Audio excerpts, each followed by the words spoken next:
Okay, let's try one more audio test and see if the volume is now working okay on our YouTube broadcast.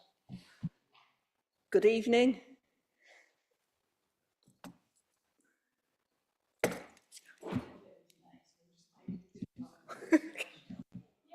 Yay!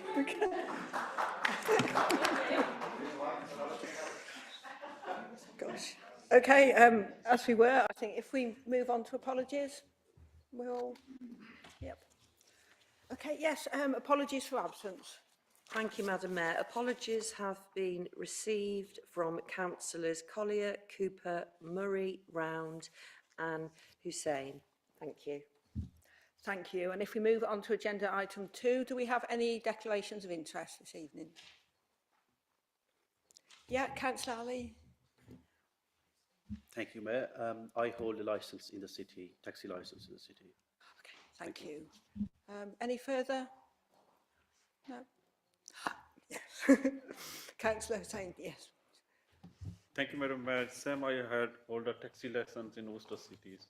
Okay, thank you, Councillor Sadiq. Thank you. Any further declarations? No? Okay, thank you. But we're fine to proceed with that, aren't we? Yeah, brilliant. Okay, so if we move on to the minutes, we have the minutes from the 10th of December and also the 11th of February last week to agree. Is everyone happy that both were true and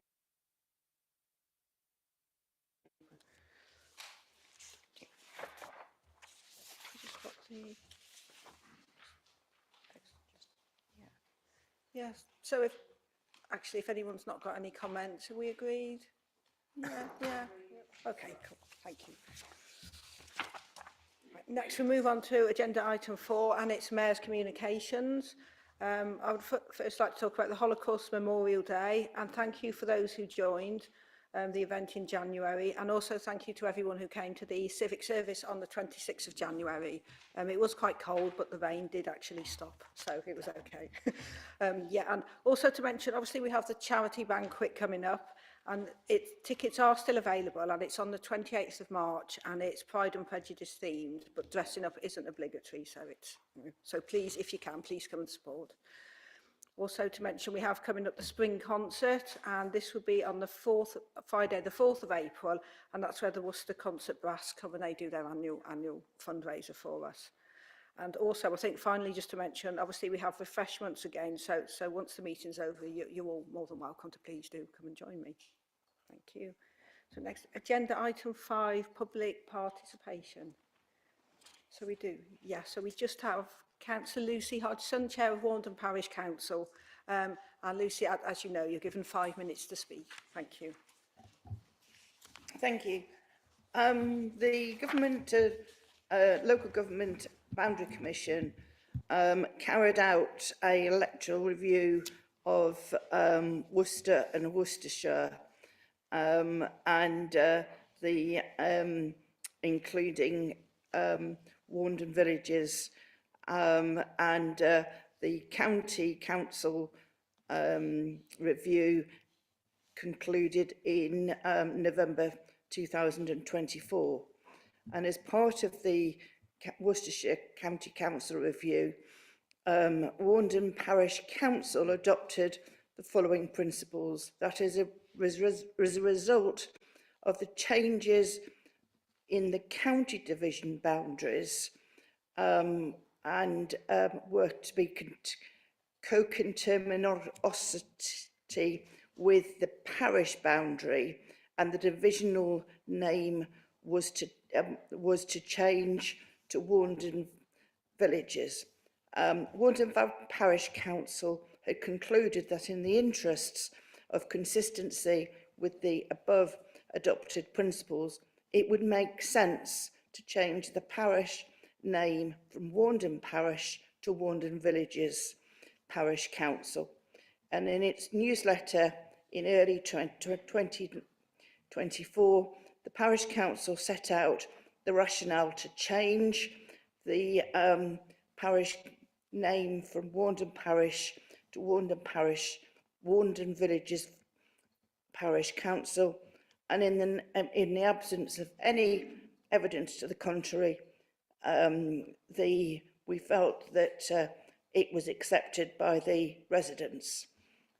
Following the request received by the monitoring officer from Warndon Parish Council to change the name from the parish, Warndon Parish to Warndon Villages, the preferred option is, with immediate effect, change the name of Warndon Parish to Warndon Villages.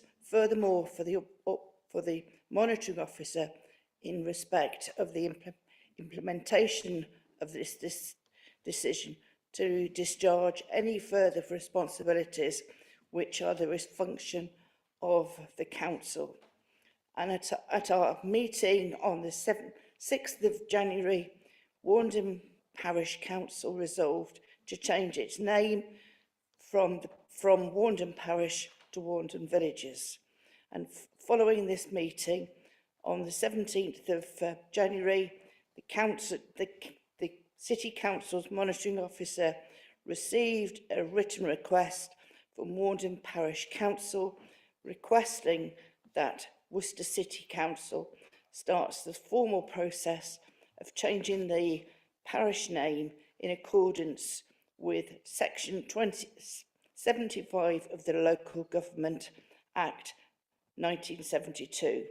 So I am asking the Council to consider the request received by the Council's monitoring officer from Warndon Parish Council to change the name of the parish from Warndon Parish Council to Warndon Villages Parish Council. Thank you. Councillor Hodgson, thank you. She will receive a written response. Thank you very much. Next, we move on to agenda item 6, and we have questions. And the first question is from Councillor Scott to Councillor Denham. Thank you, Madam Mayor. A question for the Leader of the Council. In November last year, after extensive work and consultation, this Council approved the Air Quality Action Plan for the City. The long list of actions in the plan are intended to bring down the dangerous levels of nitrous dioxide found in the heart of our city that come from traffic congestion. The solution to much of this lies in the hands of county highways and transportation. What has been the County Council's response to the action plan? Councillor Denham, thank you. Thank you very much for the question. The Worcester City Air Quality Action Plan was approved by our Environment Committee late last year and was submitted to DEFRA, the National Government Department, and they have now approved our plan. A senior officer working group will now oversee implementation of the plan, and progress will be reported back through Licensing and Environmental Health Committee. Although a relevant public authority in the terms of the legislation for the purposes of air quality action planning, Worcestershire County Council has never considered our plan at any of its cabinet or council meetings, not even by way of an information report, which is disappointing, as both from a highways perspective, public health perspective, it has an involvement and an interest. However, officers of Worcestershire County Council played a key role in developing the plan alongside our own officers and those of Worcestershire Regulatory Services. Councillor Denham, thank you. Councillor Scott, do you have a supplementary? Yes, please. Much of the hope of reducing air pollution will be the spread of electric vehicles, which are a growing market for those in the UK. Those of us in the city who have the benefit of off-street car parking are doing fine, but many of our citizens cannot park their cars off-street, and they struggle with car ownership, electric car ownership, because of the difficulty of charging. Would the leader like to expand on what's happening with electric car charging in the city? Yes, again, the on-street EV charging is a county council, is a highways authority responsibility. And obviously, given the nature of our city, there are many, many households that don't have off-street parking. Following the, so the county council got some funding from central government under the local electric vehicle infrastructure fund, otherwise known as levy, and the county are expecting to publish an invitation to tender. They did produce a draft on-street EV charging strategy that went out to public consultation last year, and I actually kind of asked as to where that got to on behalf of a resident of mine as a county councillor. That draft has yet to be finalised and has yet to go through county council sign off, and some new guidance was issued by the government with regard to EV charging actually on Christmas Eve. So county officers are now got to kind of digest that new guidance before we actually get a finalised strategy for on-street EV charging in Worcestershire. Councillor Denham, thank you.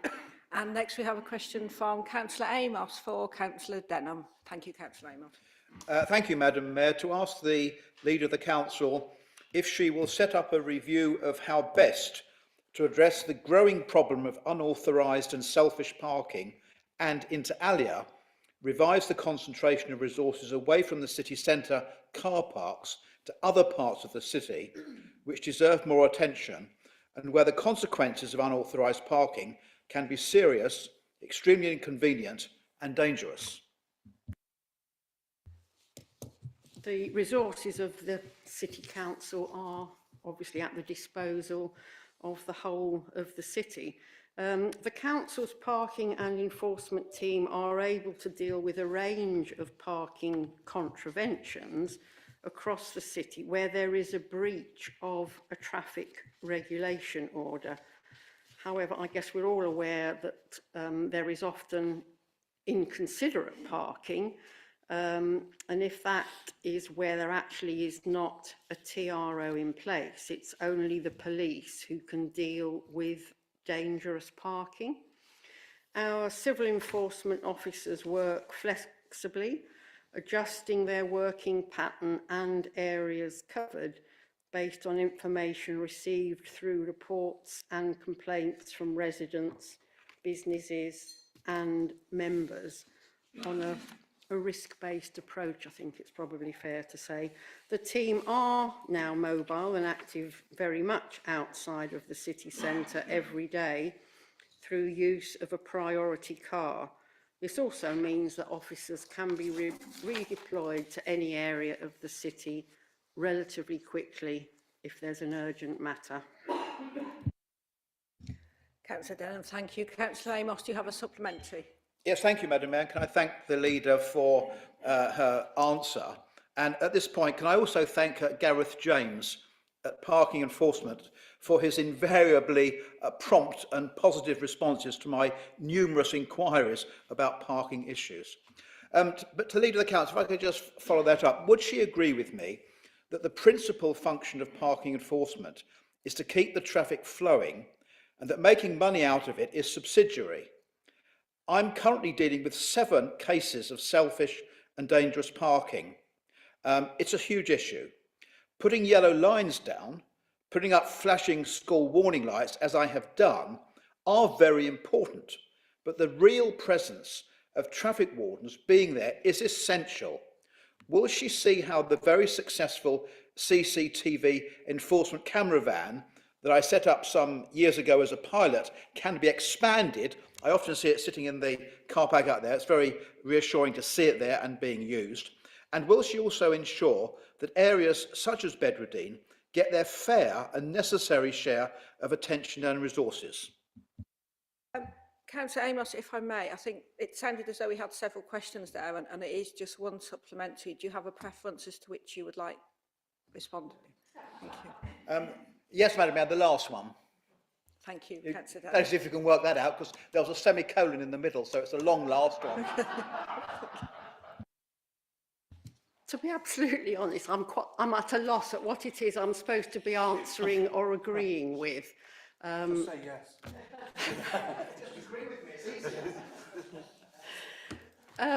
Enforcement of our civil enforcement officers have a role to enforce across a range of services, areas of the city. That includes traffic regulation.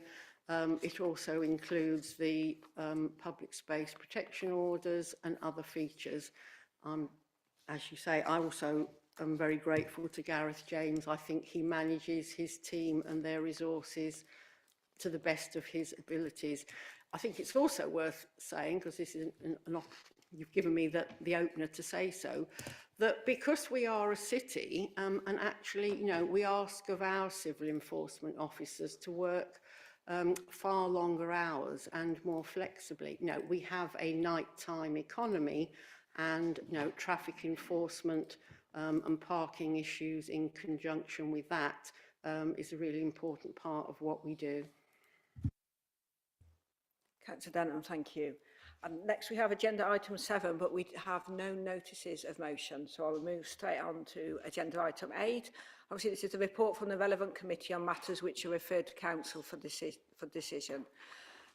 Yeah, and obviously this time we do just have the referral report from Policy and Resources, and it's from the committee meeting on the 4th of Feb. And so we have the proposed budget for 25-26 and the medium-term financial plan for 2025 to 2030. But I think it is important as well just to mention here so that everyone's clear. We're now at full council with the budget, but we run a committee system here. So the budget has been through all committees and everyone has had a chance to comment and to update and to be involved at that point. And it has been to P&R as well. And so this is the final stage. So it's very different here to a cabinet system. Everyone has had an opportunity to speak. But yeah, I'd like to invite Councillor Denham to propose. Thank you. Thank you very much, Madam Mayor. This is arguably the most important decision for this council in the whole year. We have a legal obligation to set a balanced budget. Today's report and recommendations set out the expenditure plans for Worcester City Council for next financial year and the medium-term financial plan up to 2030. It is the culmination of an extensive process of discussions in committees, also with group leaders and officers, risk assessments, balancing financial challenges and our ambitions for Worcester. This is what we have been elected to do. The budget is an all-year-round process. The context, the rules and expectations and any core grant funding is set by national government. Looking back to this time last year, the starting point for the 25-26 budget was actually a deficit of 1.369 million. We now have in front of us a medium-term financial plan which provides a balanced budget for next year with the utilisation of the financial sustainability plan. It includes a council tax increase in line with government expectations, necessary fees and charges proposals which have received a significant amount of scrutiny by councillors.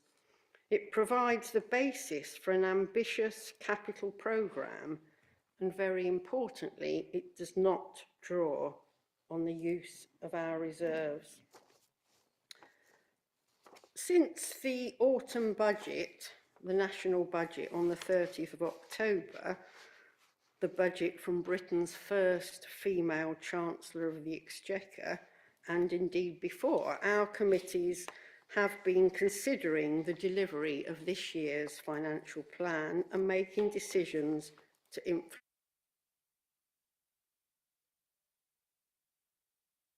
ahead.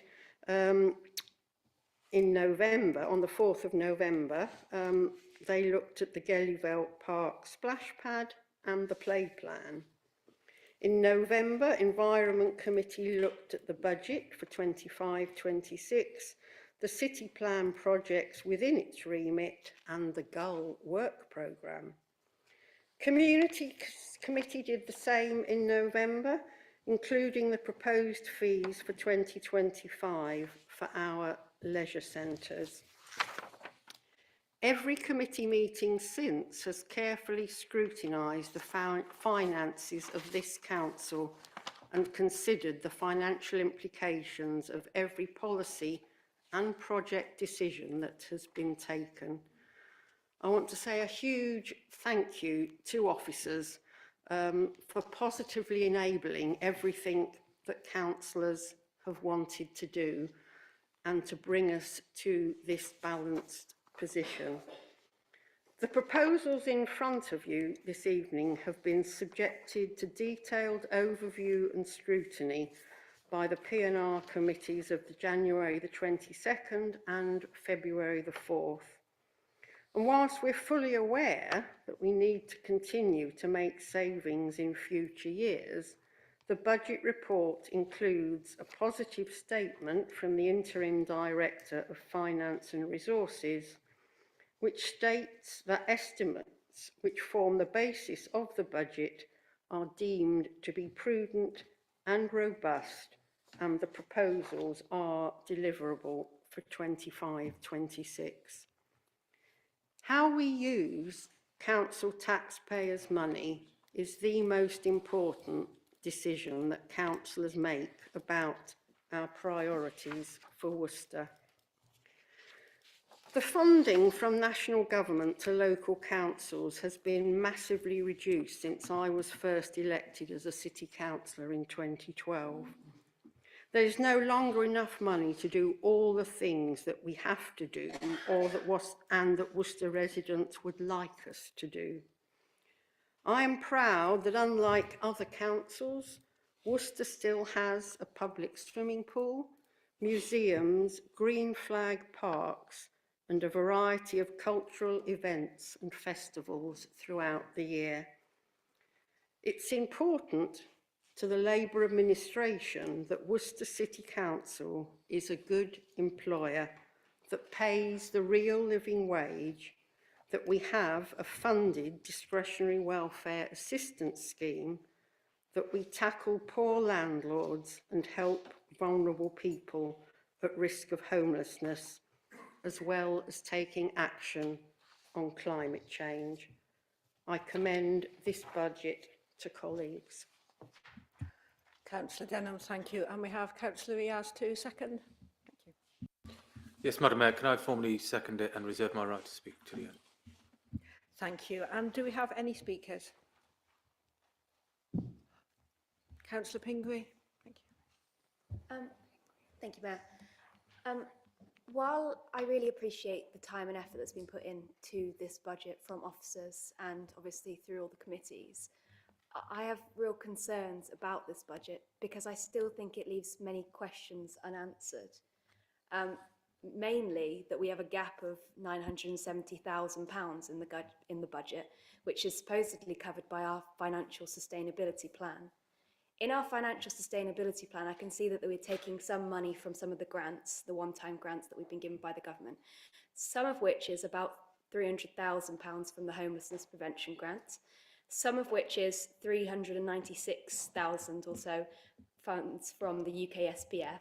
And then there is some money which is being taken from the extended producer responsibility.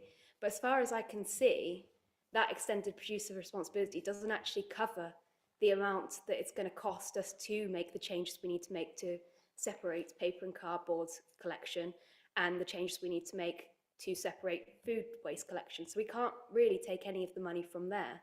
So it leads a huge gap in our budget of funding, which we are just going to cover with cost-saving measures.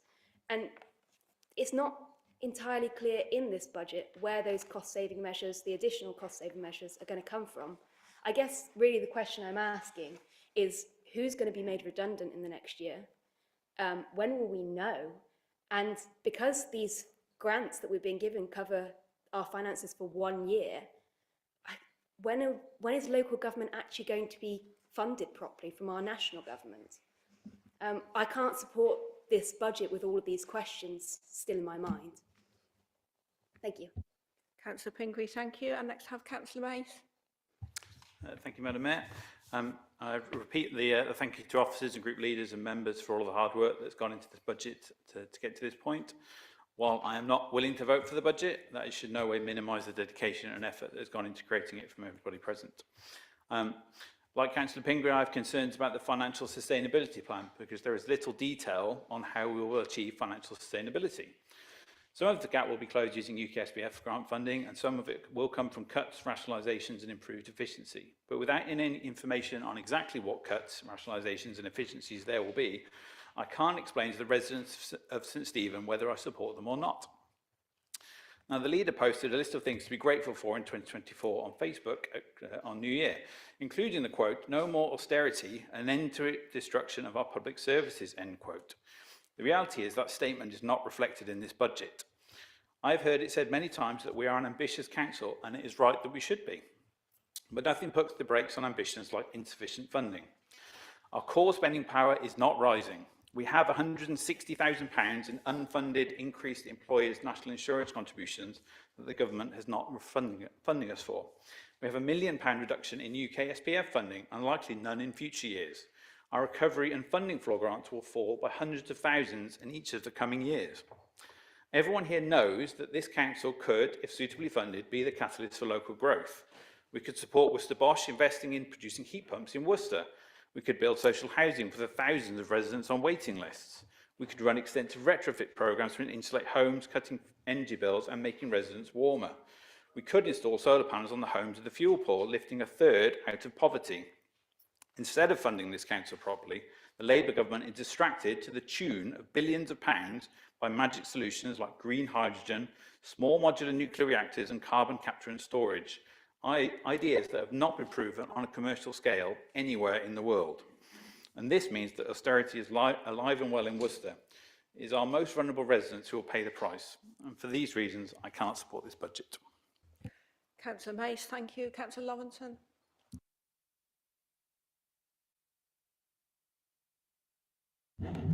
Thank you, Mayor. Sorry. I've got comments and which end in a question relating to the Treasury Management Statement Strategy, which is Appendix 3, I believe.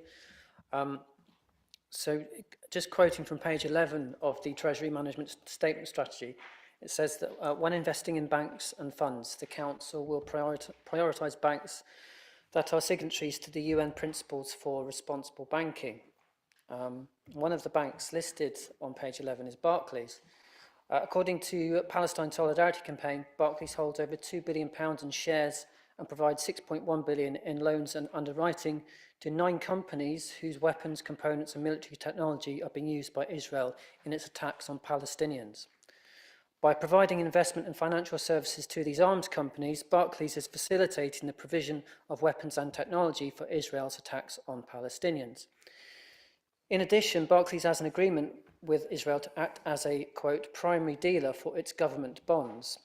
This means it helps Israel directly to raise money to fund its genocide and apartheid against Palestinians. According to a different organisation, Ethical Consumer, Barclays scores 3 out of 100 due to its positions on a range of issues. This puts it at the bottom of the ethical league table for banks. To go back to the Treasury Management Statement Strategy, one of the appendices, on page 16, it stated that this council is aware that investment with certain counterparties, while considered secure from a purely financial perspective, may leave it open to criticism that may affect its public reputation, and this risk will therefore be taken into account when making investment decisions. So with that last bit in mind in particular, shouldn't this council be boycotting Barclays completely? Thank you. Councillor Lawrenson, thank you. Councillor Wilmore. Well, isn't this illuminating? We've got the Greens attempting to sabotage a budget, a balanced budget that they helped to create. The Labour government inherited a poisoned well. It cannot be repeated often enough that after 14 years of Tory and Lib Dem coalition control has led to a crisis in our public services and national infrastructure. The new government has been in office for just over 6 months, and the Greens are sitting here jeopardising the financial sustainability of this council because they want to blow a raspberry at the national government. It wouldn't be so bad if the Greens had been flooding committees for months with all their great ideas of how money could be saved or more revenue generated. In Health and Wellbeing Committee, not a single challenge was raised by Green councillors to the budget or the medium-term financial plan. It also wouldn't be so bad if their position wasn't a blatant misrepresentation. They talk about Labour austerity as if to draw equivalence with the slash and burn Osborne years of 40% reductions in departmental budgets and the ideological drive for a smaller state. The Independent Institute for Governance determined that Rachel Reeves's budget provided the largest average increase in day-to-day public spending for 20 years. The report concluded that whilst it could have been bolder, it suggested that the budget should be interpreted as an attempt to stabilise the country while the government developed its longer-term programme of reform. The MD told them in committee there was no expectation of a material threat to frontline services, and yet here they are using this as a smokescreen for their lack of support. The Section 151 officer told them that he had confidence in the budget's viability and sustainability, but they've chosen to disregard his expert assessment because they want to protest that the new government hasn't been able to handbrake turn the economy. With their actions, the Greens have made it quite clear where their priorities lie. Not approving a balanced and sustainable budget at the 11th hour, just despite the Labour Party, is sacrificing the people of Worcester on a Green Party altar for no other reason to try and stage a political gotcha. I often say in the face of a challenge that some people are tacklers and some people are dodgers. It would seem that as far as running this council goes, the Greens belong in a category of their own. They don't want to do either. They just want to stand on the sidelines and whinge. So I fully suspect that once again, the Greens will abdicate themselves from the responsibility of making the decisions needed to run this council. But I also predict they will be all too happy to align themselves with its successes. Over the coming year, when they're posing for photos at the refurbished splash pad, the new Purtiswell pump track, or the upgraded crematorium, they'll know that they have this Labour leadership to thank for managing public money efficiently and effectively.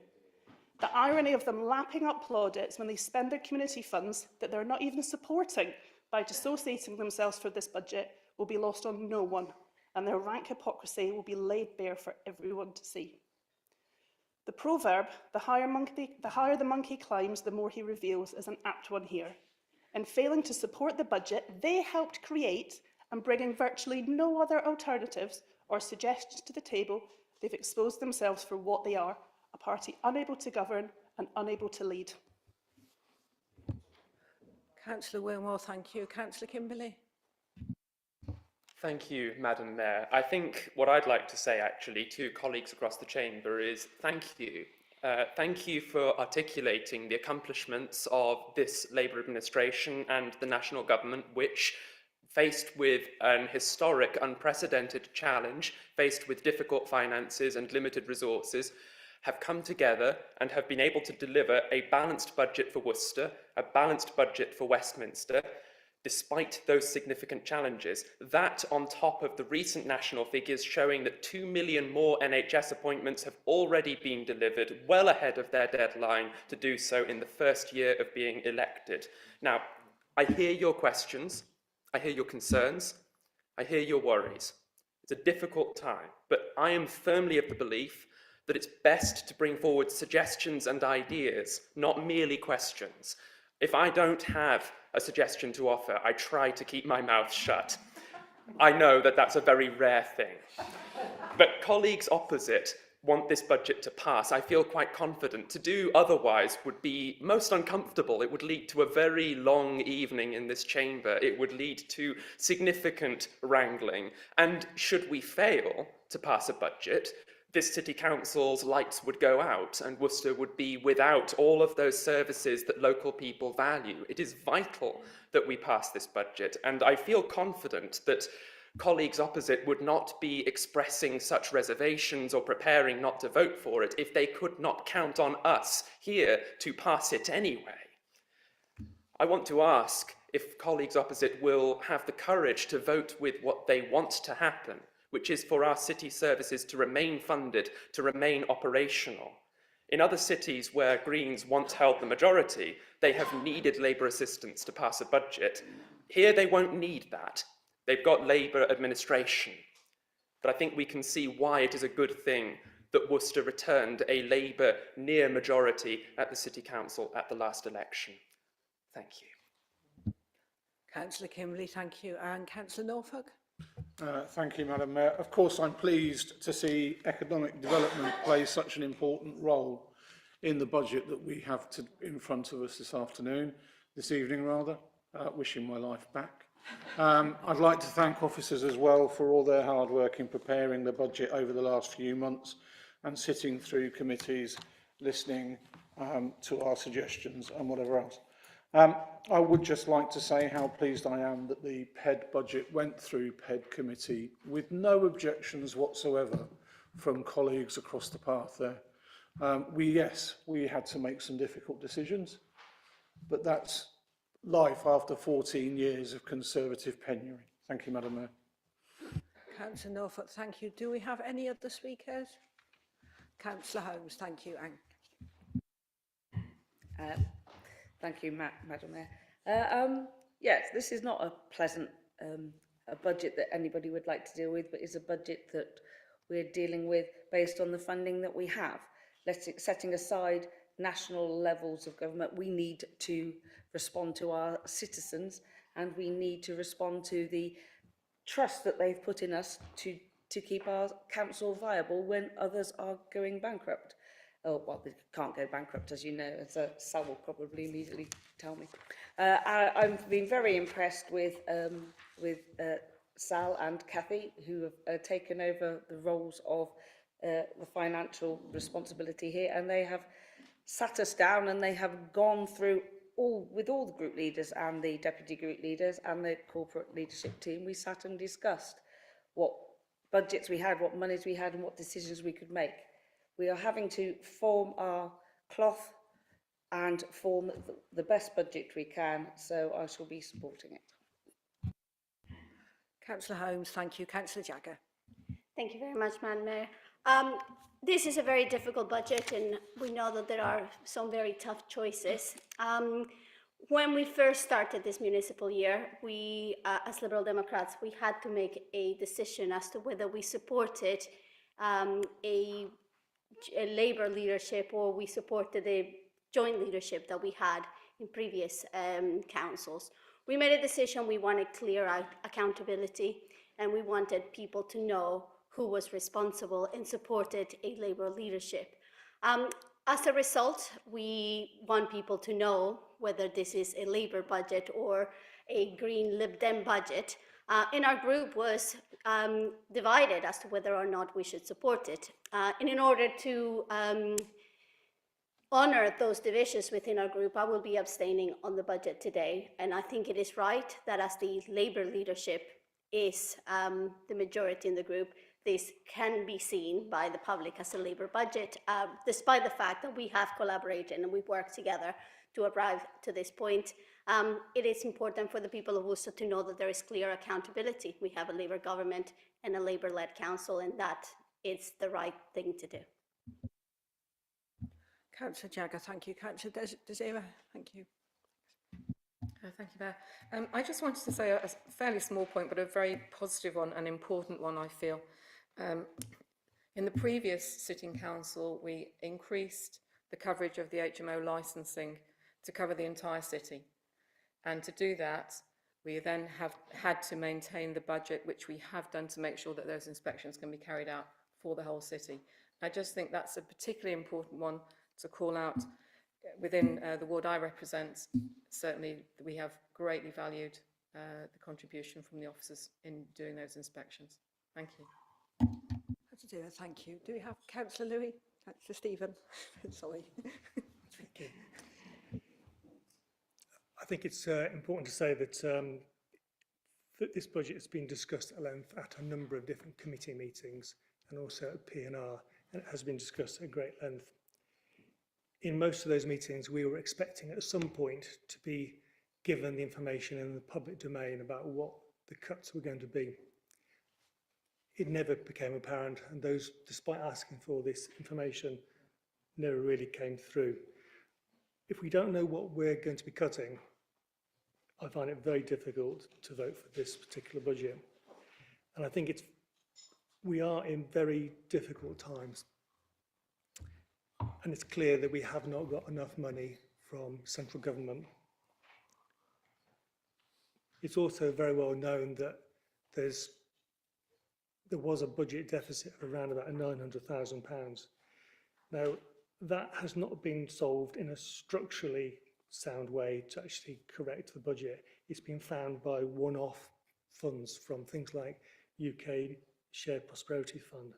But it's also been financed by effectively something which has no detail in the public domain about where the cuts are going to be to jobs and services. And let's be really clear, cuts have consequences. They have consequences to our services, to people that really rely on the services in Worcester. So I'm afraid that I will not be able to support this budget. Councillor Stephen, thank you. And Councillor Amos? Thank you, Mayor. Looking overall at this budget, it does seem that the City Council is a well-run authority.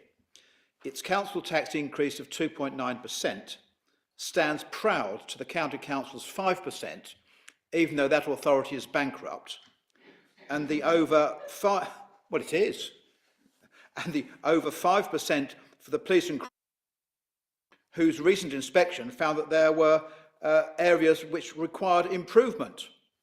So I think we are getting good value for money in the main. That doesn't mean to say that there aren't or shouldn't be some improvements, although obviously they're not going to be affected this evening.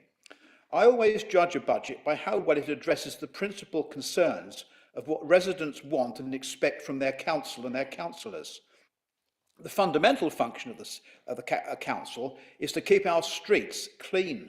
So I would have hoped to see a provision to accommodate more litter bins, for example, if members request them, and they can be justified. It is really annoying, Mayor, to be told that whilst a new bin in a location would reduce litter, even if it was paid for by the member, in this case I offered to pay for it, could not be provided because there is no spare capacity to empty or maintain it. There really must be some flexibility in a service like this, as demographics and people's attitudes change, often not for the better. Another issue about parking enforcement, I've already mentioned that this evening, so I'll move on from that. But of course, the council is a prisoner of central government, of both parties. One classic example is the new food waste collection service, an absolutely daft idea, dreamed up by Gove under the last Conservative government, but unfortunately continued by this Labour government. I mean, honestly, Mayor, what an utter waste of nearly £1 million at a time of financial crisis, deliberately and knowingly underfunded by central government. They know they're underfunding it. So we're now going to have another collection vulnerable to urban foxes and gulls to pick at. But this burden, to be fair, this burden is not the result of any action by this council. So I do have reservations. I can't say I'm happy with the budget on one hand, but I am on the other. So I will either vote for it or abstain. I don't think there are sufficiently strong reasons that this budget should not pass. But on the other hand, there are reservations, so it may be worth making a point. Thank you, Mayor. Councillor Amos, thank you. Do we have any further speakers? No. Okay, so... apologies. Yes, you need to sum up, Councillor Mears. I do apologise. Yes, please do. Thanks, Madam Mayor. First of all, obviously, I'm formally seconding this budget, and I'm going to break from tradition, and I'm going to remain seated, Madam Mayor, if you excuse me. Because I feel the importance and weight of my words are better when I'm seated, and I'll remain more calm. Okay. It's incredible the arguments coming up this evening from the opposite benches, Madam Mayor, in light of all the processes that we've kind of been through. Over the past months, we've heard members from the opposition benches extolling the virtues of the committee system and celebrating how it fosters cooperation, ensures equal participation, allows all councillors a voice in shaping policy, and they've been advocating for its adoption even in the new unitary authority, calling it their ideological triumph at every opportunity that they get. And yet when it truly matters, when it's time to support the very budget that they've helped shape from the beginning, they balk. What face can they return to the public with now? Where is the consistency? For months they have had the opportunity to raise these concerns, and until January they remained silent. In fact, some were even eager to increase the spending that we have. Now suddenly they cry foul, citing issues entirely beyond our control as an excuse to withdraw their support. Madam Mayor, this isn't governance, it's political posturing. We saw this unfold at the last Policy and Resources Committee, where instead of engaging responsibly, they chose to deflect blame onto a national Labour government that has only been in power for just over 6 months. Our responsibility here, Madam Mayor, is to work with the resources available, with the cards that we've been dealt with, not to pass the buck when difficult choices arise. Our residents expect leadership, not excuses. Yes, this is a tough budget.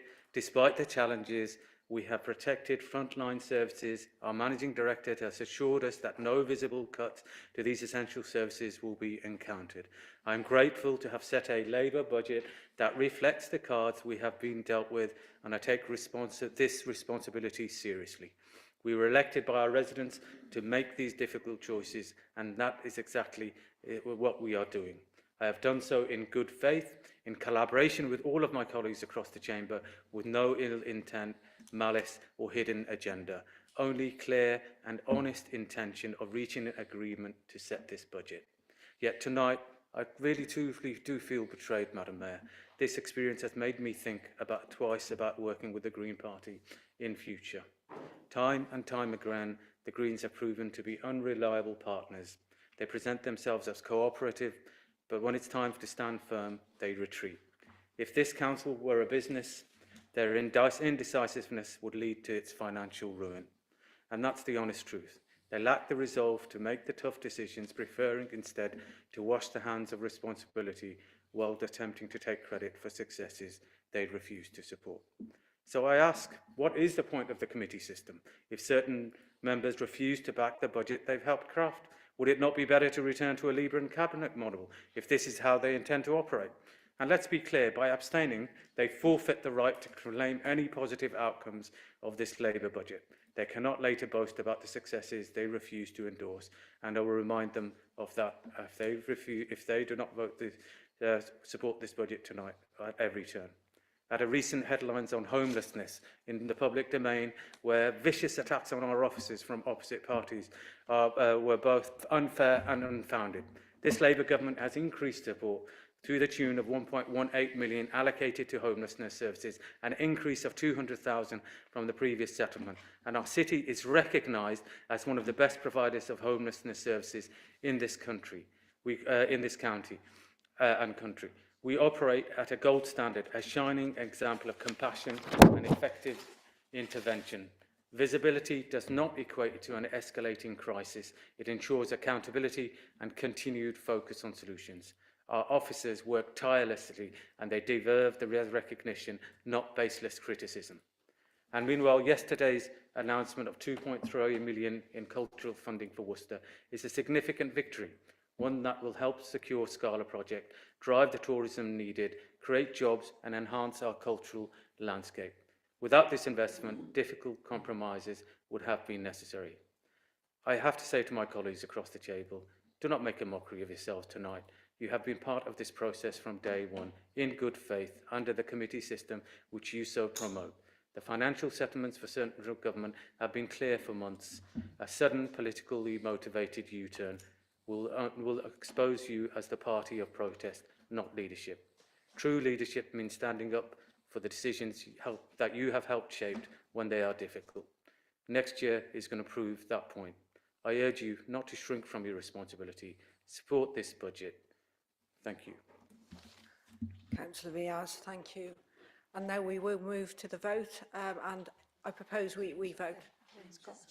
Oh, sorry, I'm not doing very well this evening. Please, Kent Stenham, do continue. That's okay. I don't want to say a great deal. I mean, thank you to all colleagues for their contributions on the debate this evening. There's just a couple of things I kind of want to pick up from what's been said. Some members opposite are talking about the ethics and the ethics of what this council does. I understand I believe our Treasury management strategy and ethical investment has been previously discussed in committee. To actually ask who will be made redundant is the most incredibly unethical question. Our staff are our most precious resource. There is absolutely no way that it's fair to out any particular department or thing or individual at this meeting. And I'm surprised that this is not about service cuts. There was part of the way that the committee system worked, part of the way that decision making operates in this council is that key matters are discussed by group leaders. I recall the discussion with group leaders last year where officers set out a number of options of potential cost savings. And actually I won't go into more detail because it's not fair. There was nothing on that list that was objected to at that meeting. Whether leaders have chosen to share any of that information in confidence with their groups is obviously a decision for them. We have to operate with some degree of confidentiality and sensitivity and then allow officers to operationally carry out. Once this budget is voted for and agreed, then decisions can be taken forward and the operational detail will continue. Do you want me to read out the recommendation on the paper? Is that necessary? Yes, that would be helpful, actually. Thank you. Thank you. Why did I offer? So the recommendation is that Council approves the proposed budget and council tax for 25-26 as set out in this budget. In particular, the budget requirement for Worcester City Council, excluding parish precepts for next year, is at, oh dear, it's a big number, 13,005,877. The council tax requirement for Worcester City Council, excluding parish precepts for 25-26 at 7,367,178.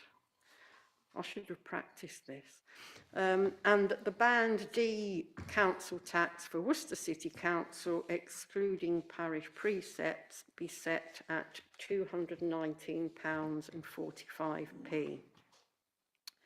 That Council approves in principle the council tax resolution for 25-26, set out at Appendix 8, subject to the formal notification of all the precepting authorities and the subsequent approval of the resolution at the extraordinary council meeting on the 25th of February. That council approves the proposed budget for 25-26 as detailed in the following appendices.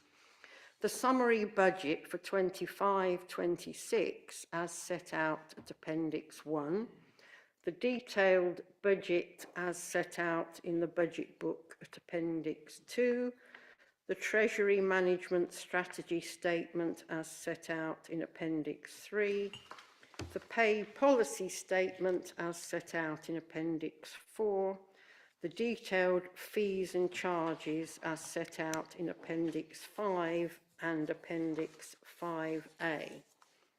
That Council approve the proposed medium-term financial plan for the next 5-year period, 25-26 to 2029-30, as detailed in Appendix 1, and the forecast earmarked reserves balance at the 31st of March 2025, as set out in Appendix 7, and that Council approve the proposed capital programme and capital financing as set out in Appendix 6. Councillor Denham, thank you. And I'm not aware of any other budget proposals or amendments, and I don't think I've missed anyone. So if we can move to the vote, and obviously, as we all know, it's the budget, so legally it has to be a name vote. Thank you. Thank you, Madam Mayor. When I call your name, could you please indicate if you are voting for, against or abstaining? Councillor Agar. For.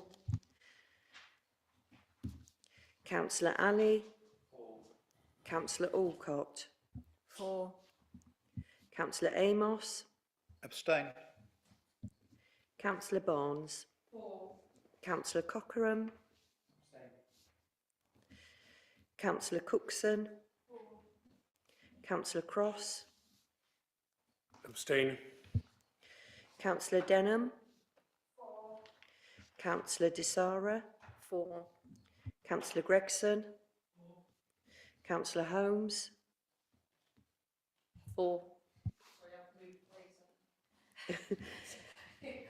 Councillor Jagger. Abstain. Councillor Kimberley.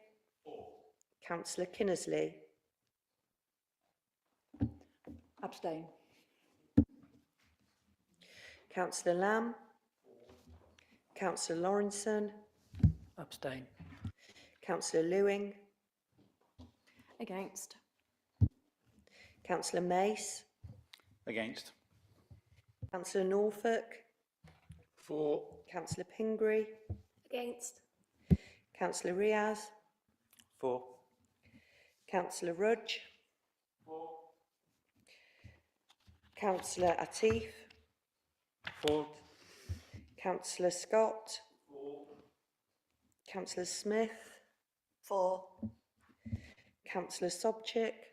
Abstain. Councillor Stephen. Against. Councillor Udall. And Councillor Wilmore. Thank you. The motion is carried. Thank you. So we move on to agenda item 9, City Plan, and this is being proposed by Councillor Denham, and I'm hoping for more consensus with the City Plan than with the budget.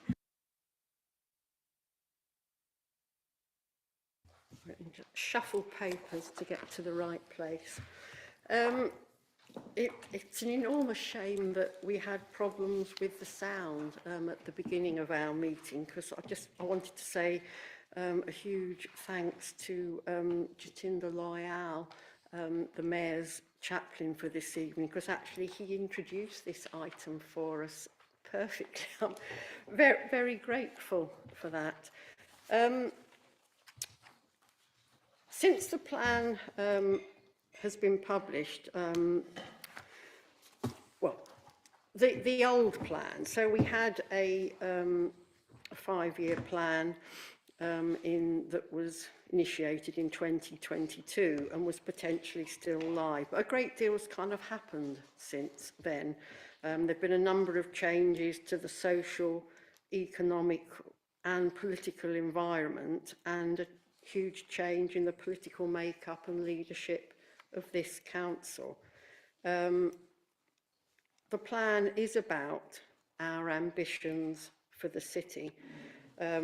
We've undertaken an extensive public consultation exercise and actually done additional targeted engagement with young people and with businesses, which included attendance at Worcester Bid Board last month. And I think it's useful just to kind of pick out some of the kind of highlights from those. Actually, it's quite informative that for young people, important issues: safety, feeling safe, sport and exercise activities. They're concerned about congestion and public transport, and kindness. That's actually, which is, I agree with them.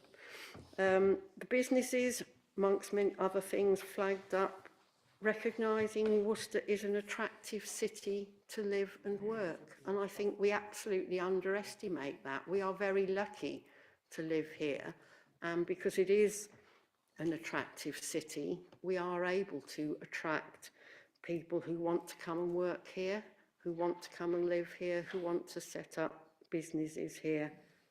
And congestion is also an important issue for businesses. And staff are supportive of the plan. And from my own meetings with over the last few months with a variety of different staff teams, they absolutely care about Worcester. They care about the services and the that they are part of delivering for this council and doing the best for the city. The public consultation exercise and the feedback from that we have already talked about at previous meetings. This is, I hope, a cross-party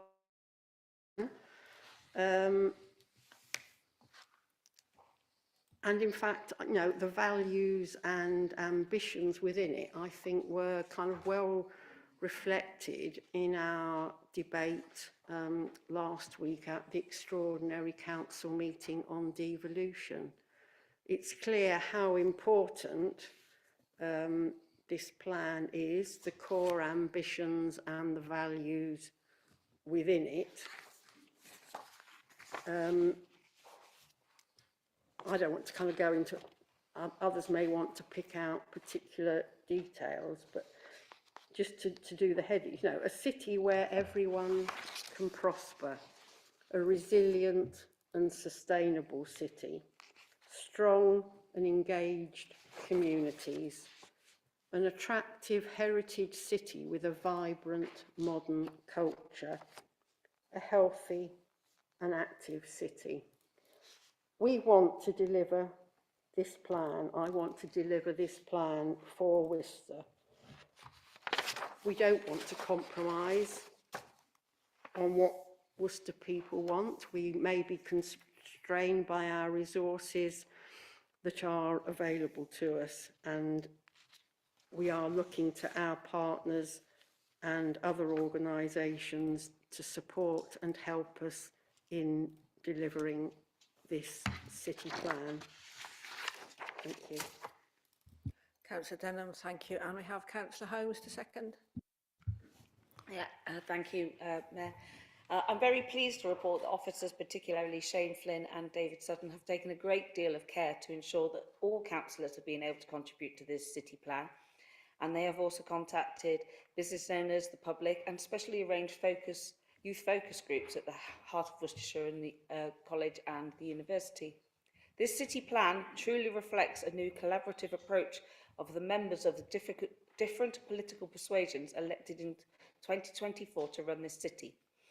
Our ambitious aims to improve areas such as air quality, public, private and active transport, biodiversity and green spaces, and recognise our diverse and tolerant community. These aspects are all set out in our city plan, and I agree to this draft going to print. Thank you. Councillor Holmes, thank you. Do we have any speakers? Councillor Stephen, thank you. Yes, I think the city plan is a great example of how this council can work together in the committee system. I too would also like to single out David Sutton. He was instrumental in really going the extra mile. He had lots of meetings with our group, and I'm sure he did the same with the other parties as well. I think we really felt listened to, and we were able to put quite a number of points in there, and there was a genuine consensus, and a lot of compromises and discussions came about with various iterations as we went through the committee system. And I think is a really good example where, despite perhaps our differences on the budget, I think things like this, I think we've worked very, very well together, and I'm very, very happy with the city plan as a result of what we've got today. It has a very high level, good cross-party support, and I'll have no hesitation supporting it tonight. Thank you. Councillor Stephen, thank you. And Councillor Kimberley? Thank you, Madam Mayor. There we go. Is that working? Fantastic. I would like to particularly extend an enormous thank you to the community engagement and community safety teams. A few meetings ago, we threw down the gauntlet and in saying that we felt young voices had not been sufficiently represented in the drawing up of the city plan, and officers took that challenge and ran with it, went back to the drawing board, and indeed carried out that exact consultation work at enormous effort, obviously a great deal of time spent on it, and I think the results really speak for themselves. I just want to say thank you for ensuring that young people are being heard in Worcester and that our services will now better reflect their needs. It's essential for us, if we're going to tackle the scourge of antisocial behaviour, to deal with it at the cause rather than waiting for the problem to arise and treating it later. I also want to shout out and thank for an enormous contribution in terms of the arts and culture in the city plan. The future of Worcester is as a beacon of the arts, as a centre for cultural development. The creative sector is an area of enormous economic potential for growth for Worcester, and I would like us to continue to explore that avenue, and I applaud that this city plan is a fantastic first step in that direction. Thank you. Councillor Kimberley, thank you. Councillor Amos? Thank you, Mayor. I didn't want to be the odd one out, but that's my fate in life, possibly. When I first had a look at this, I told the officer, actually, I felt that it was sufficiently bland that I would happily support it. But on further reading into the detail, I was a bit disappointed to see that it's, I think, a little bit misdirected, and it seems that some members have overindulged themselves in their own particular interests rather than focusing on those areas that Worcester City residents are most concerned about. For example, and here it goes, we're barely into the introduction when we have mention of, quote, climate and biodiversity emergencies. And just 2 paragraphs later, in the introduction, it again refers to the climate emergency and the biodiversity crisis. It seems that this word crisis and emergency just have to be tagged on. And then it goes on to talk about being resilient to the challenges of climate change. 2 pages later, another paragraph on biodiversity strategy. And then we go on to the back page and we have 2 mentions of Beryl bikes. I'm simply making the point, Chair, that I think it is overloaded in terms of certain issues. But maybe I live in a parallel universe. People often tell me I am. But when I talk to residents about what they would like to see for the city's future, what they talk to me about are clean streets, free from litter and dog mess, well-cut hedges, lawns and parks, and done frequently enough, more control over selfish and dangerous parking, more litter bins, more enforcement of noise, neighbour disturbance and antisocial behaviour, more control over gulls, now such a serious city-wide issue that it's no longer a joke. My constituents don't actually grab me by the shoulder and say, Alan, I lay awake at night worrying about the biodiversity emergency. Or Alan, I demand that Worcester becomes a city of sanctuary. Furthermore, I would have liked to have seen some mention of the consequences of endless housing being squeezed into the city centre on the environment and other services as well, and the absolutely massive housing developments along the city boundaries, which are going to overwhelm, if they aren't already doing so, the city's facilities, but as residents of other districts paying no council tax to Worcester, and with no extra infrastructure to cope with all this. These are the kinds of issues, Madam Mayor, that concern the people of Worcester. If the city plan does not address them, then I think it will have little meaning for them. There are, having said that, several sections which are sufficiently bland that I will happily support. For example, a city where everyone can prosper. I'm all for being rich. Strong and engaged communities. Well, I'm certainly engaged, I don't know about strong. Attractive heritage city with vibrant modern culture. Well, I'm all for that, because being a young person myself, I like to get involved with all that. And a healthy and active city, like Councillor Udall, we are gym fanatics. But then we have the section, Mayor, on a resilient and sustainable city. I just knew that word sustainable would be somewhere in this document, even though up to now nobody's been able to define it. I always ask at the planning committee, I always get different definitions. But it is practically and particularly anomalous when there is no mention of how the city can possibly service hundreds of thousands more people, swelling the city as new residents move in. So I think overall, Madam Mayor, this is possibly a missed opportunity to more directly address those aspirations and concerns that the vast majority of the people of Worcester really care about. They've been silent possibly, but we talk to people, all of us talk to residents, we know what they think, and I think their concerns haven't been properly addressed in this document. Having said that, I wouldn't go as far as to oppose the document in total. There are some good things in it that I've just referred to. So given the positive and useful things, it has to be said that it's a useful document, but I think a missed opportunity. Councillor Amos, thank you. And next we have Councillor Scott. Oh dear, follow that. I'm not going to respond in detail to any of those points, I'm pleased to say. But I will say that what I drew out of the city plan is the expansive nature of some of its expectations and the key role which the city is being seen, and we need to keep seeing, in the region as a whole, in the county, for job creation, for provision of services, and for careful planning to keep providing the housing which the people of this country need. And the city can go further in the way we do these things and demonstrate how sustainable, achievable, engaging growth can happen. And that's what I hope to see the city, the one which we've known grow, well, I certainly have seen it grow from 70,000 to well over 100, and we expect it to grow further and take a key role in the sub-region of South Worcestershire. That is, of course, one of the advantages of the unitary status we talked when we were last here. The artificially constrained boundaries which are holding the city back will be swept away by whatever formation of larger unitary council we take part of, and I expect the city to be taking an absolutely key role in driving that new place forward. Councillor Scott, thank you. Councillor Lawrenson.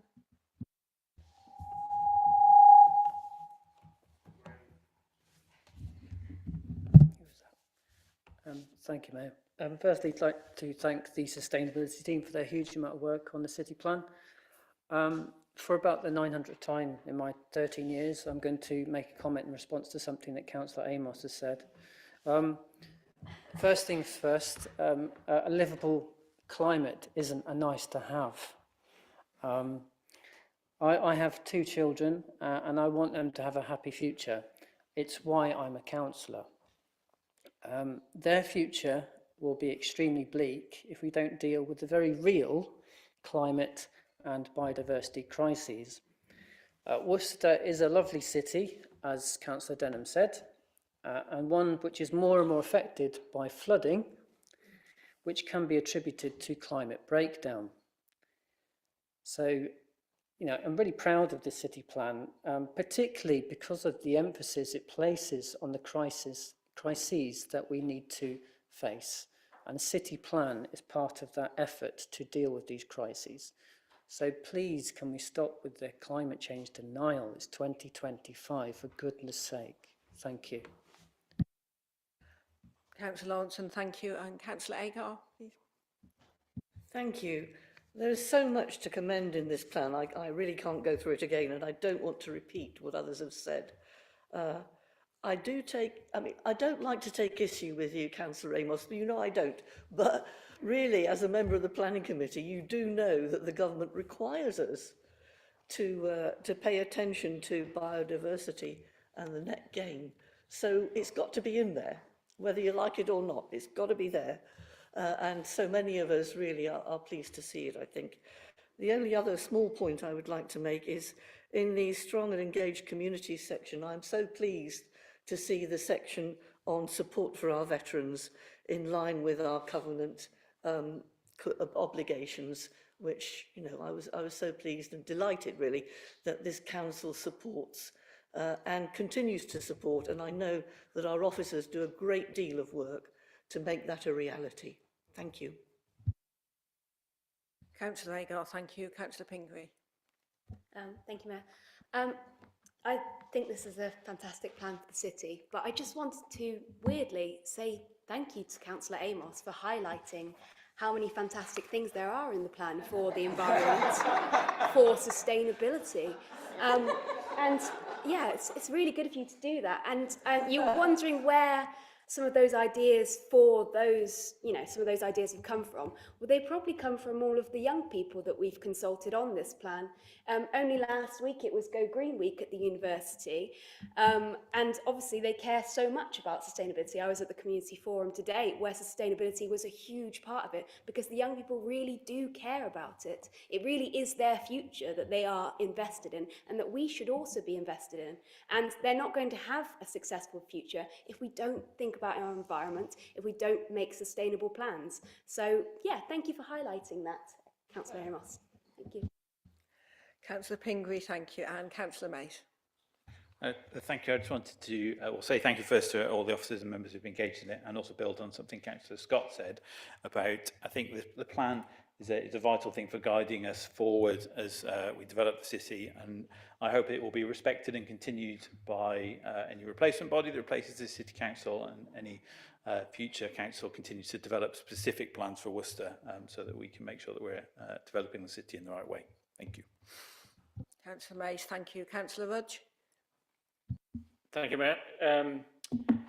Yes, I'm not going to talk about the environment because, you know, that's a favourite topic of mine, and I'm glad to see it's in there because we've got a huge amount of work to do just to try and restore some of the places that have been neglected for a number of years, and to my mind, a disturbing number of years. Anyway, I'm not going to talk about that. I'm fascinated by the strong and engaged communities because I think we have an even bigger job on our hands to try and engage significant portions of our society. And when I say that, I mean the people we're living next to. If you look on Facebook, I was reading this morning about some soul albeit in Martley, had had to pick up bags and bags of bottles and cans and rubbish that had been chucked into the hedge. And I replied about how my Sunday walk is nearly always spent picking up other people's dog poo bags.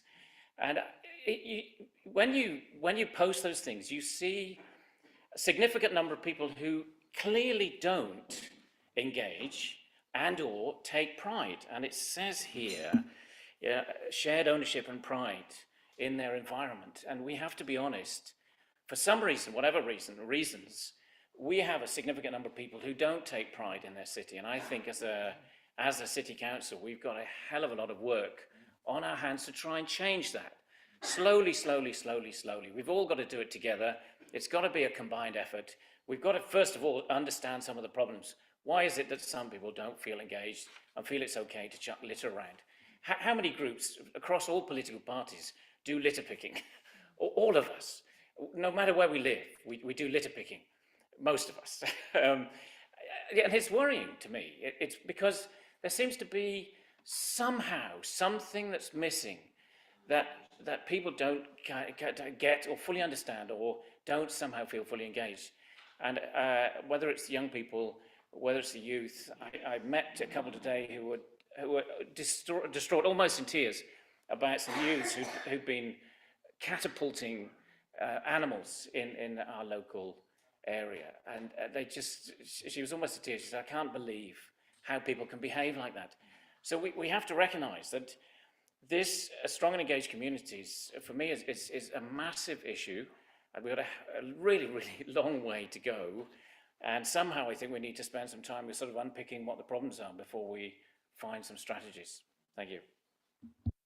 Councillor Roach, thank you. Do we have any further? Councillor Riaz, thank you. Thank you, Madam Mayor. Broadly in speaking, Madam Mayor, this plan reflects the new world we entered into post the removal of the previous administration, in terms of a kinder, better way of working, at a more proactive, progressive and ambitious plan. This plan couldn't have probably come at a better time in terms of operationally, in terms of the changes in local government reform that we are expected to see. I'm glad everybody signed up to it. I would a bit of caution in terms of reality. I think Councillor Amos makes some good points in terms of that. I think the reality of the climate climate exchange emergency that we are facing, some of the targets that we are we are setting ourselves up for failure.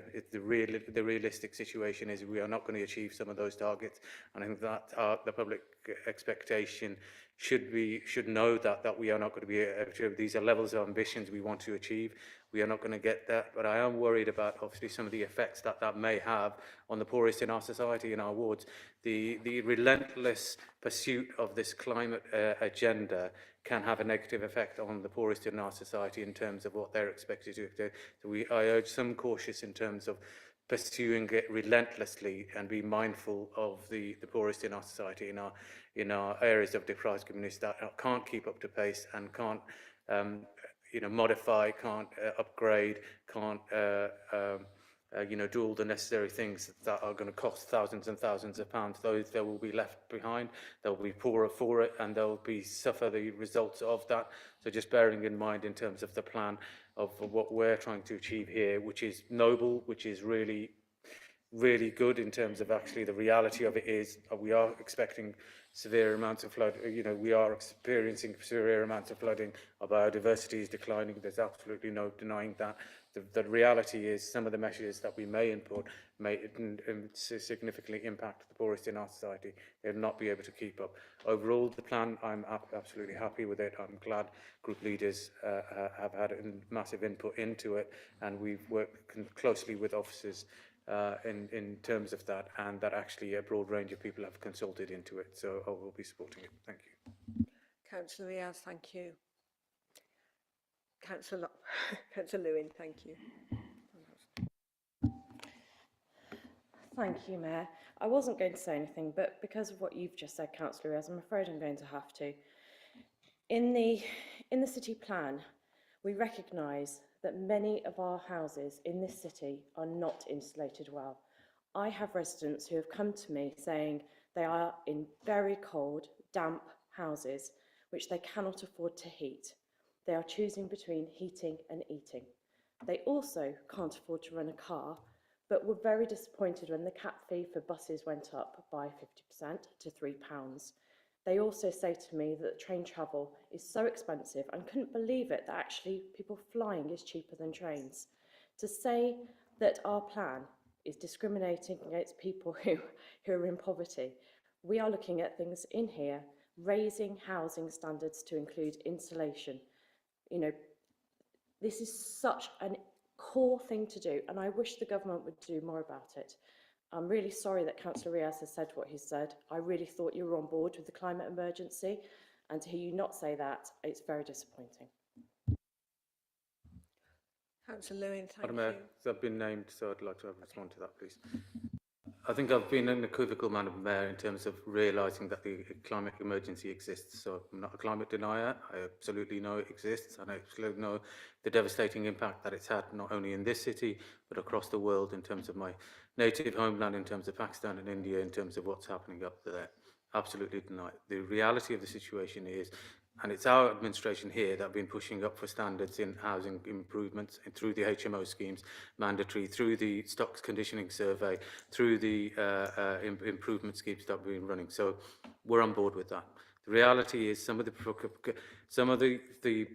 stuff that is going to, in terms of the what's it called, heat source pumps, some of the, all that agenda is at significant cost that is going to leave the poorest behind in terms of that. So we have to recognise that some of the barriers to entry are absolutely real in terms of ordinary people that want to improve their homes to a certain standard, that it's going to cost a significant cost, and that is a choice that they're going to have to make, and that is going to be a barrier to entry. So that's what the point I'm trying to make is that some of the initiatives that the government are pushing and we are going to be pushing as a result of this, that's what I'm trying to aim at. Not that I'm a climate denier, and I hope that makes that clear.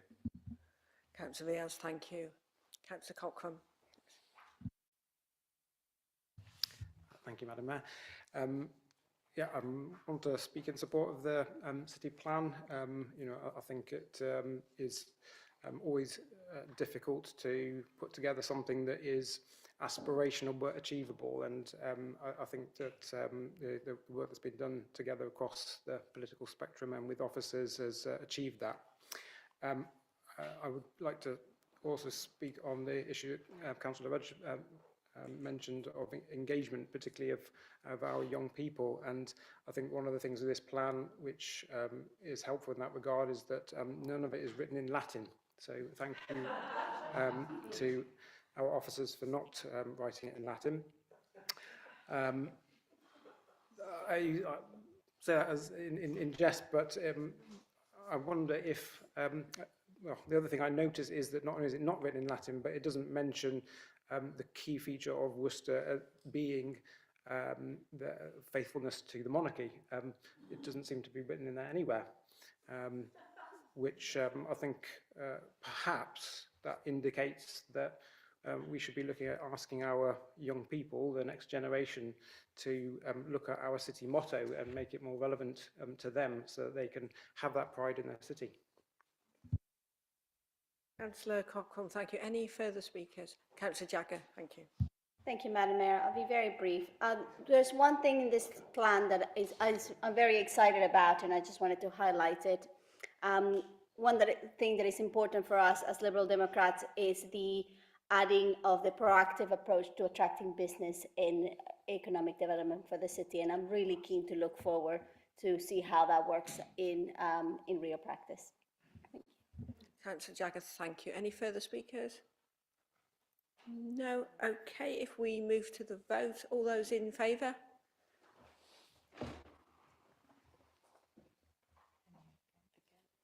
Any against? Any abstentions? Thank you, that's been carried. So next we move on to agenda item 10, and this is the request from Warndon Parish Council to change the name of the parish from Warndon Parish to Warndon Villages, and this is being proposed by Councillor Cross. Thank you. Thank you. Thank you, Madam Mayor. In some ways this is just a formality, but it is important for the Parish Council and for parish residents. Having a sense of place is really important. We see that within planning and plan making, with the boundary review. So I have no hesitation in recommending that this motion or this proposal be supported. Thank you. Councillor Cross, thank you. And we have Councillor Rudge to second. Thank you, Mayor. Yes, if you live in a ward where you have a parish council and you have elections for parish councillors and city councillors and county councillors, you'll see people get very confused, and this I think will help us to just clarify this is a parish council election, not a city council So I think it's going to be very useful for us just to help people understand what they're voting for. Just to illustrate the confusion, I have been introduced recently as the MP, and I was honoured to have been elevated to such a lofty place so quickly. And you'll know my ambitions are without a boundary, so who knows? but I mean, my point is, people do get very confused, and Warndon Villages, I think, is a term that people understand, and it will help locals understand a little bit more about what they're voting for. Thank you. Councillor Rudge, thank you. Do we have any speakers? Councillor Norfolk, thank you. Thank you, Madam Mayor. As a former member of Warndon Parish Council and a former chair, I'm happy to support this report. Local democracy is important in this city, and I think we recognised that last week. But it's sort of important to me. We went to a county council, parish council meeting a few years ago, and the then chair of Worcestershire County Council postulated that parish councils were the very root of local democracy. And this report reflects that. The recommendation reflects that the local people have spoken. So I think, yes, let's support this. Councillor Norfolk, thank you. Councillor Kimberley. Thank you, Madam Mayor.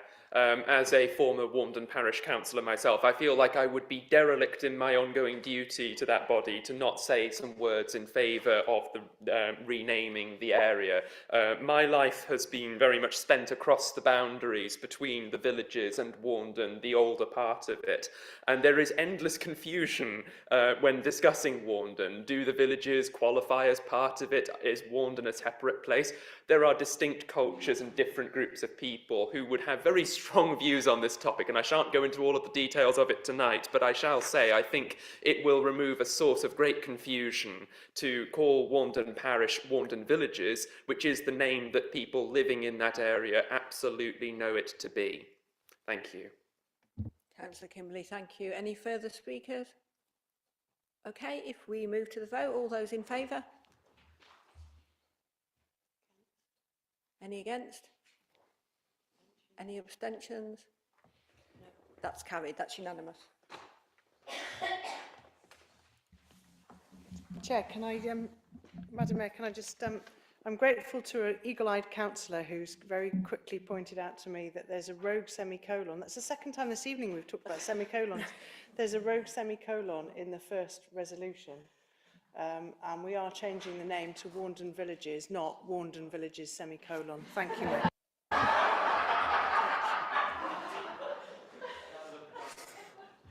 Okay, if we move on to agenda item 11, and it's the report from the Independent Remuneration Panel, and it's a recommendation for members' allowances for 25-26, and this is being proposed by Councillor Denham.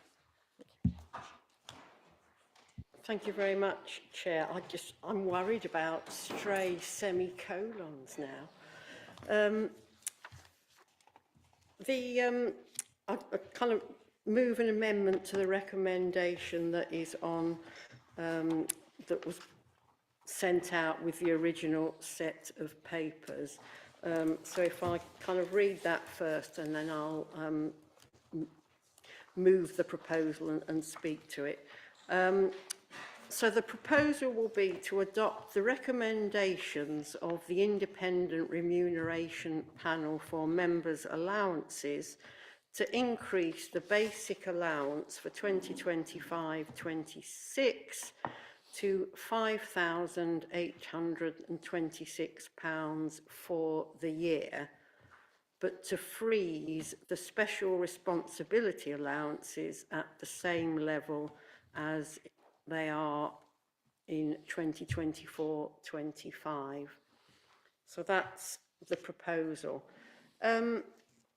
Members' allowances is a contentious issue every year with much kind of hand-wringing and councillor guilt about adopting the independent panel's recommendations. And rarely have we actually adopted the full recommendations. This is an allowance, it's not a wage. And I mean, bless them, the journalists who are very wonderful and are probably watching, a headline percentage increase doesn't actually tell the reality of the story. The basic allowance for members currently is only just over £5,000 for the whole year. The proposal would be, as it says, to increase it to £5,826, less than £6,000 a year. I'm very conscious of the budget impact, the impact on our finances overall as to how much goes to councillors. I'm also very conscious of staff pay and what is fair and equitable. In Worcester City, I think nearly all our councillors work incredibly hard. You kind of lose count of the numbers of evening meetings that we do, the briefings that we attend, involvement in outside bodies, community activities, partner organisations, volunteering, meeting with volunteers, and I guess I have to give a plug for litter picking, as it's been mentioned earlier. And on that basis, we're a bargain, I would suggest. And actually, for the level of access that Worcester people have to their councillor, and we know those relationships are really important.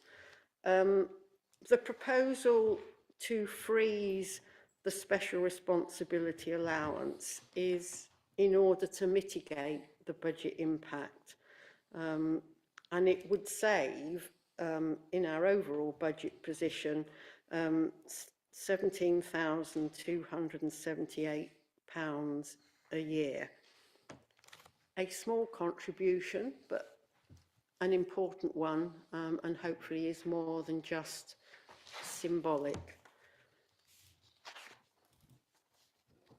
And we aren't, the kind of detail within it, you know, this will not put us out of line with other authorities, and in fact, you know, very much within the same range. And actually, I think we're cheaper than some of our colleagues. There's a smaller allowance that we receive than other districts. So that's the proposal that I would like to make this evening. Councillor Denham, thank you. And we have Councillor Holmes to second. Thank you, Mayor. By choosing not to agree to the full recommendations of the Independent Remuneration Panel for 4 years, Worcester City councillors have fallen significantly behind members in our neighbouring authorities, saving the council thousands of pounds during the COVID pandemic and the cost of living crisis years. Our councillors underclaiming against the IRP recommendation saved this city council over £47,000 in 2022-23 alone. However, this selfless strategy has led to a discrepancy compared to our local authorities of £748 a year. Now, this might sound substantial, but it equates to £14.38 a week before stoppages, and a mere £2.87 if you consider the increase as an accumulative shortfall over 5 years when we have agreed to a reduction. Your city councillors work very hard, 7 days a week. We arrange our personal and working lives around the civic calendar. We make ourselves available to residents in crisis, even during antisocial hours. Not one of us is fulfilling this role for the money. On behalf of the Liberal Democrat Group, I agree to the full increase of the basic allowance as recommended by the Independent Remuneration Panel, but in order to continue our prudent approach to reduce the budgetary impact, to freeze the special responsibility allowance to the same level as 24-25, saving over £17,000. Councillor Holmes, thank you. Councillor Lawrenson. Thank you, Mayor. I think the general public and journalists and so on will understandably pounce on the 14.8% increase. And I can't support that increase, particularly in the context of a £900,000 budget cap for next year alone, not even taking into account the subsequent 3-4 years after that. So with that context in mind, as I've just said, I can't support this. I appreciate that we're trying to deal with a legacy of not having increased the allowances to keep in line with other councils, but I don't think this is the correct time to try and address that legacy. Unless government funding is going to come from Whitehall, I don't think it's the time to give ourselves an increased basic allowance. Although I do appreciate there's a lot more nuance to it, but I don't think the public at large are going to grasp that, unfortunately. Thank you. Councillor Lawrenson, thank you, and Councillor Mays. Thank you. Unfortunately, I'm going to disagree with my friend and colleague in St Stephen. I think I am happy to support the full recommendation, and I think for a few reasons. A number of people have already mentioned the hard work, and I think universally that is true in this chamber. But I think I would stress that it's the independent remuneration panel that is recommending these allowances, and we should be. They are there so that we are not making decisions about our own pay, and I think that is right and proper, and we should accept their recommendations. It is already in the budget that has been voted through, and I think that's right.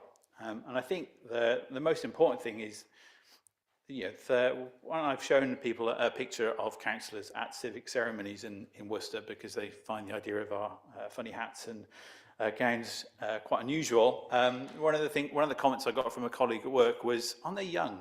And I'm not going to say who the councillors were in the picture, but I think it represents how. What I appreciate being on this council is the diversity of people who are available, and if we don't give fair allowances to councillors, I think that restricts the people who can be councillors to people who are independently wealthy, and I think that's that would be unfortunate. So, I would push for all levels that politicians should be paid more for their hard work and hours and the stress that they go through. So I'm happy to support this. Councillor Mays, thank you. Councillor Lamb. Thank you, Madam Mayor. Yeah, I also wish to support this proposal. We are here every single year, we have this debate, and the independent remuneration panel make their recommendation based on a range of evidence, and every year we chip it away, we slice it, and we fall further and further behind. And that's when we're left in a situation where we have to have a 14% increase in order to get us back to where we should. So, we say, well, it's not the right time, but when is the right time? At the end of the day, giving politicians more money is never going to be popular. It really isn't. And I can just see how this is going to be portrayed by the fine people in the Worcester News. We can almost write their headlines for them, to be honest with you. And you can also see the howls of protest that the anonymous commentators online will be saying about our noses are in the trough and we get bungs here, bungs there. Well, I've been a councillor for 14 years and nobody's ever tried to bung me anything, to be honest with you. So, at the end of the day, this isn't about personal benefit for us. It's about making sure our council remains fair, accessible, and effective, for all the people that we serve in Worcester. Are we worth it? Yes, I think we are, to be honest with you. Being a councillor is a big commitment. We have more casework, more meetings, and more responsibilities than ever before. I mean, I've only today, by the time we get to the end of today, I'll have done about six hours of council-related activities today during my half-term holiday. And, we need to ensure that allowances reflect the time and effort that councillors put in. And I think what is most persuasive is Appendix 2, by which, our allowances are gauged and benchmarked against 4 different measures. And what's really interesting, when you read the B, which is the annual survey of hours and earnings, it makes the point that it effectively assumes that 40% of our time is done for free. 40% of the time is an element of volunteering. So, I don't think that any of these sort of proposals are unfair. I think all of the benchmarks agree that a modest but fair increase is what it should be had. And I think this proposed increase is responsible. It brings us into line with similar councils, and it reflects the reality of inflation. So I fully support this motion. Councillor Lamb, thank you. And Councillor Stephen. This is obviously quite a difficult decision, and I agree to a great extent to what Councillor Denham said when she introduced the subject. It is a very difficult subject. In the Green Group, we've had quite a lot of discussions about should we be voting for it, what are the rights and wrongs of it, and there is quite a range of different views within the group. You know, there's a lot of people who have been arguing, well, look, we have got a budget deficit, we have got financial problems in the council, and we are going to have to make some difficult decisions in terms of budgets and cuts. So is this the right time? And yet others, I'm sure there's a number of the Green Group who will be very favourable to this this adjustment to the allowances. And really it's because of things like, you know, diversity is really important. We need people who aren't just, you know, more elderly, more affluent people. We need young people. We need people of all different diversity on the council. And if we don't pay people a reasonable amount, then we're not going to attract the right people to be councillors in the future. So, as you all know, the Green Group, we don't whip our members, and I expect to see a range of different views being expressed when we come to the vote. Thank you. Thank you, Mayor. I just wanted to agree with Councillor Mace, and I don't know if that's ever happened before or will happen again, but I do tonight. I think in order to attract people who don't have to be independently wealthy, it's very important that allowances are sufficient. So, yes, I do back it. Councillor Zero, thank you. And Councillor Kimberley. Thanks. Thank you, Madam Mayor. I wasn't going to speak to this topic, but I also find myself in the uncomfortable and unusual position of agreeing with my colleague, Councillor Mace. I am a self-employed tutor on the side, and I feel like administering just the smallest lesson for the benefit of colleagues opposite in the event that there are one or two in need of a dose of moral fibre. We are here to take those tricky decisions, and those tricky decisions that we take in this chamber are not always going to be popular in social media, and they are not always going to look the best in a reductive newspaper headline, but our job is to serve, and to serve the people of Worcester, and I think that that is the principle which must ride above all others. It is essential that the people of Worcester have the best range of candidates to pick from, so that they can choose who best represents their views. If it is unaffordable for ordinary people to stand to be councillors, they won't become candidates. Their voices will be lost to our democracy. It is essential that we include as many people as we can in our city's conversation, in how we govern our city. So I think it's a point of principle that we do the right thing, that we establish that principle of equality. I think that this is a good proposal. It is very fair-minded, and I think I particularly applaud that we are showing the principle of freezing the additional allowances for those with extra responsibilities while increasing the basic allowance. I think that is a very fair, equitable, and, if I may say, dignified compromise. Thank you. Councillor Kimberley, thank you. Any further speakers? Okay, if we move to Councillor Denham, just to confirm the proposal, if you'd like to. Thank you. Thank you, Chair. I'll read out the proposal again. To adopt the recommendations of the Independent Remuneration Panel for members' allowances to increase the basic allowance for next financial year to £5,826 for the year, but to freeze the special responsibility allowances at the same level as in 2024-25. And just, for absolute clarity, that saves over £17,000 compared to taking the full recommendations from the panel. Councillor Denham, thank you. And if we move to the vote, all those in favour?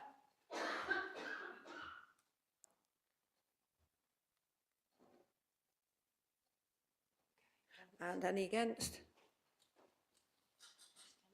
And any abstentions? And that motion's carried. Thank you. So next, if we move on to agenda item 12, we've got the report of the Heritage Champion. I'll invite Councillor Gregson to speak. Thank you. Thank you, Mayor. I haven't really got very much more to say than what's in the report. Very happy to take any questions. Would like to thank members and officers for their support over the last years. My activity in the heritage sector has been slightly limited, but hopefully we're still pushing in the right direction.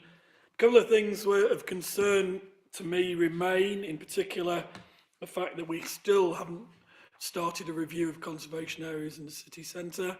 But I think also the discussion we had last week about the future of the city in local government reorganisation means that the issue of the heritage of our buildings and our environment are a key element of that reorganisation debate. So I shall expect some more discussion over the next year. Councillor Gregson, thank you. And I think Councillor Udall, you have a question. Yes, thank you, Chair. Can I first of all pay tribute to Councillor Gregson, not just because he sat next to me, but because I think he has done a damn good job in some difficult circumstances over the last 12 months, and I think the Council deserves to say thank you for what he's done in this area. I just wanted to ask, Madam Mayor, whether the Heritage Champion is aware that this year marks the 150th anniversary of the Worcester Pearmain apple first gaining its recognition by the Royal Horticultural Society. For your information, it was grown in St John's by Mr Hale in Swamp Hall in 1885. And as you will know, because you were all very popular eaters of apples, it's a very early season apple, rosy in colour with a strawberry-like flavour. It's delicious. But more importantly, it was a very important part of our history and our heritage in Worcester. It's kick-started one of the world's largest market gardens in St John's, and a lot of people from Worcester with working-class backgrounds worked on the apple and deserved and actually gained their income from the growth of that apple. Because it is such an important anniversary, I do wonder whether the Heritage Champion can give some consideration to what we can do to mark that anniversary, and maybe as a subtle hint, we've got lots of areas where we can plant Worcester Pearmain apple trees as community orchards across the city, and it's whether it's something he would support. Councillor Udall, thank you. Councillor Gregson, would you like to respond? The number of questions Councillor Udall was proposing to ask me, that was the least expected. I mean, I was not aware of that until just recently, and I'm more than happy to investigate further with Councillor Udall's help and see what we could do. I mean, the immediate idea that comes to me is that we should have some kind of cider festival, but we'll see how that goes. Councillor Gregson, thank you. Any further questions? Councillor Lawrenson and then Councillor Stephen. Thank you, Mayor. It's not so much a question, more of a comment to say what an outstanding report this is. It's just so packed with detail. I mean, I've lived in Worcester 18 years, and I've been here long enough to pick up on conversations about the 60s in Worcester. And you know, I'm still a tourist in Worcester, but I've been here long enough to realise that having a heritage champion is vital. I mean, I grew up in Basingstoke, and we don't have heritage in Basingstoke. You know, there's no such thing as history down there. And yet I come to Worcester. Worcester's posh, and why is it posh? Because people care about it, and they look after it. And this report is, you know, just demonstrates that that doesn't happen by accident. That happens because people like Adrian put the time and effort in, and the expertise. So I absolutely love this report. I hope it becomes wider reading, and the Heritage Champion will carry on forever, because I think the 60s demonstrated that if you don't have those advocates, then heritage is not looked after, and the whole identity of a city can change quite quickly. So thank you very much, Councillor Gregson. This is amazing. Councillor Lawrenson, thank you. I detect no questions, but a lot of positive feedback, so thank you. And Councillor Stephen. Yes, mine is a comment more than a question. I'd also just like to say thank you to Adrian for a good report, very comprehensive. It's clear that it's a passion and not a chore for you, and it shines through in your report. And I think you also make a good point that it's not really just about the buildings, it's about the people and also the contents of things like the Worcester Porcelain Museum and so on as well. I do hope that with the demise of Worcester City Council, that when we have the new unitary authority, that we do have things like Heritage Champion in the future, and I think that would be really important to make sure we maintain our heritage in the future, to have people who really care about their community and standing up for it and talking about it, rather than these faceless bureaucrats of a massive, great big council where a lot of things could be lost. So let's hope out of the rubble of the new world that we have with a new unitary authority, that we have a good heritage champion. Thank you. Councillor Stephen, thank you. And I think when we had the extraordinary council last week, there was a real sense of that from across the floor. Councillor Gregson, would you like to? Well, look, just to thank people for their comments and say that I'll certainly make sure that they're passed on to the relevant staff because it's them who do most of the work, to be honest. Councillor Gregson, thank you. And obviously this item is for noting, but do we have anything? Yeah, Councillor. Yeah, I'd just like to say thank you, Mayor. Without our history, we are nothing.